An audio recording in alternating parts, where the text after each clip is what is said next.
और बीजेपी क्या कर रही है? उसका दोहरा मापदंड मैं आपको दिखाने वाला हूं। उसका दोहरा मापदंड मैं आपको दिखाने वाला हूं शुवेंदु अधिकारी के जरिए। इस तस्वीर पर गौर कीजिए। यहां आप देख सकते हैं पश्चिम बंगाल में भाजपा के नेता और नेता विपक्ष शुवेंदु अधिकारी प्रधानमंत्री नरेंद्र मोदी से मिल रहे हैं। अब आप कहेंगे इसमें क्या गलती है? अब मैं आपको एक और तस्वीर दिखाता हूं। इस तस्वीर में देखिए दोस्तों, नारदा नाम के एक ग्रुप ने एक स्टिंग ऑपरेशन किया था और इस स्टिंग ऑपरेशन में शुवेंदु अधिकारी को कथित तौर पर पैसे लिए देखा जा सकता है।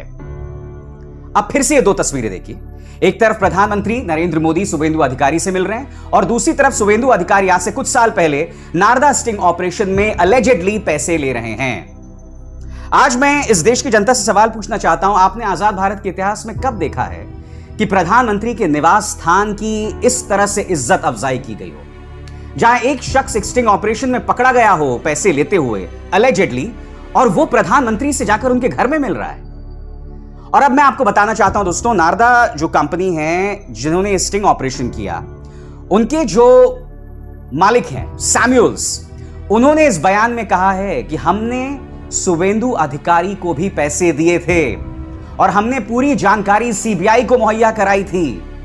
तो ऐसे में आखिर क्यों उनके खिलाफ एक्शन नहीं लिया गया? ये कोई और नहीं बल्कि खुद नारदा स्टिंग ऑपरेशन वाले के मालिक कह रहे हैं, मिस्टर सैमुअल्स। अब फिर से तस्वीर देखिए दोस्तों, शुवेंदु अधिकारी अलेजेडली पैसे लेते हुए और दूसरी तरफ प्रधानमंत्री नरेंद्र मोदी। आज मैं आपसे सवाल पूछना चाहता हूं, कहां गया आपका वो वादा, न खाऊंगा न खाने दूंगा?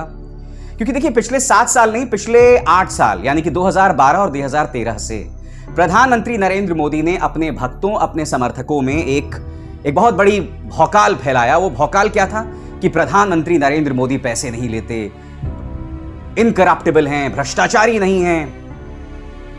वो तो सारा जो भौकाल है वो बिखर गया है। मगर यहां तो खुलेआम देख रहे हैं शुवेंदु अधिकारी को सम्मानित किया जा रहा है प्रधानमंत्री नरेंद्र मोदी के निवास स्थान में। आखिर इस बात का जवाब क्या है? और इस देश की वो हालत हो गई है दोस्तों कि जो लोग सत्ता से सवाल करते हैं उनको प्रताड़ित किया जाता है, उन्हें टारगेट किया जाता है। मैं आपके सामने 3 चेहरे पेश करना चाहूंगा। लक्षद्वीप की ये फिल्म एक्टिविस्ट आयशा सुल्ताना, जिनके खिलाफ देशद्रोह का मुकदमा दर्ज कर दिया गया है। Surya Pratap Singh, retired IAS officer, जिनके खिलाफ योगी सरकार ने एक और एफआईआर दर्ज कर दी है। एक बुजुर्ग रिटायर्ड आईएएस ऑफिसर जो सिर्फ जनता के मुद्दे उठाता है, उसे इस तरह से परेशान किया जा रहा है। और तीसरा कार्टूनिस्ट मंजुल। आप जानते हैं मंजुल का एक करार था न्यूज 18 के साथ, मुकेश अंबानी के चैनल न्यूज 18 के साथ। अब उन्हें निलंबित कर दिया गया है मोदी सरकार के दबाव के चलते। क्यों किया गया है मैं आपको बताता हूं दोस्तों।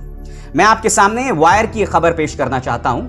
दरअसल हुआ क्या था दोस्तों कि मंजुल जो कि कार्टून बनाते हैं, और कौन सा कार्टून आपके स्क्रीन पर, पूरे स्क्रीन पर देखिए दोस्तों, यह कार्टून कहीं ना कहीं पूरे कोरोना त्रासदी के दौरान प्रधानमंत्री नरेंद्र मोदी के रवैये को एक्सपोज कर रहा है।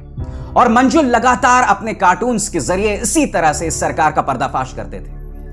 एक एक करके उनके कार्टून्स मैं आपको दिखा रहा हूं दोस्तों। मंजुल लगातार अपने कार्टून से इस सरकार के काम को एक्सपोज करते थे, क्योंकि देखिए इस देश में पत्रकार तो पत्रकारिता कर नहीं रहे हैं।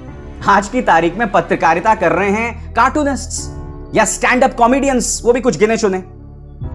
तो जब मंजुल ने लगातार ये कार्टून्स अपने ट्विटर हैंडल के जरिए कर रहे थे, तो ट्विटर ने उन्हें एक नोटिस भेजा और उस नोटिस में उन्हें बताया कि आपकी शिकायत की है भारत सरकार ने आपके पूरे हैंडल के खिलाफ, यानी कि मंजुल टूल्स का जो हैंडल है ट्विटर पर, उसके खिलाफ भारत सरकार ने, मोदी सरकार ने शिकायत की है। उनके किसी इक्का दुक्का ट्वीट पर नहीं, किसी एक पर्टिकुलर कार्टून पर नहीं, उनके पूरे हैंडल के खिलाफ। और अब मुकेश अंबानी ने उन्हें सस्पेंड कर दिया है अपने चैनल से। अब भी आप कहते हैं इस देश में लोकतंत्र है? अब भी आप कहते हैं इस देश में लोकतंत्र है? किसको मूर्ख बना रहे हैं आप? किस मुगालते में आप जी रहे हैं? मैं नहीं बोला हूं, देश के सबसे पहले प्रधानमंत्री जवाहरलाल नेहरू ने एक कार्टूनिस्ट को कहा था कि मुझे मत बख्शना, मेरे खिलाफ जितने चाहे कार्टून्स चलाना। अरे इस तरह से कार्टूनिस्ट को टारगेट तो आपातकाल के दौरान किया गया था 1975 से 1977 में। अब उस वक्त को 44 साल गुजर चुके हैं और आज जब हम 2021 में जी रहे हैं, 22 की तरफ बढ़ रहे हैं, मिलेनियम में हैं, न्यू मिलेनियम में हैं, यहां इस तरह से सरकार एक कार्टूनिस्ट को टारगेट करती है। आपको शर्म नहीं आती बिल्कुल? और अब भी आप इस देश को लोकतंत्र बताएंगे, इस गलतफहमी में जिएंगे। अब दूसरी खबर देखिए दोस्तों, आपकी स्क्रीन पर यह है आयशा सुल्ताना। आयशा सुल्ताना पर क्या केस जो है रजिस्टर किए गए हैं आपकी स्क्रीन पर, पूरे स्क्रीन पर। उनके खिलाफ देशद्रोह का केस दर्ज कर दिया गया है। The case was registered eight Kavaratti police station based on a complaint by BJP's Lakshadweep unit president C. Abdul Khadir Haji under section 124A of IPC sedition।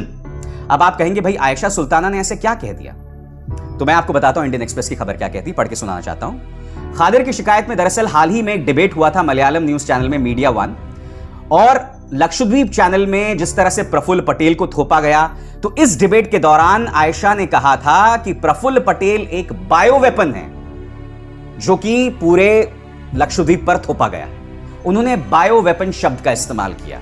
इस मुद्दे पर उन पर देशद्रोह का केस कर दिया गया। देखिए, अगर आप मानहानि का केस करना चाहते हैं तो आप कर सकते हैं, किसी ने आपको बायो वेपन बताया, मगर देशद्रोह।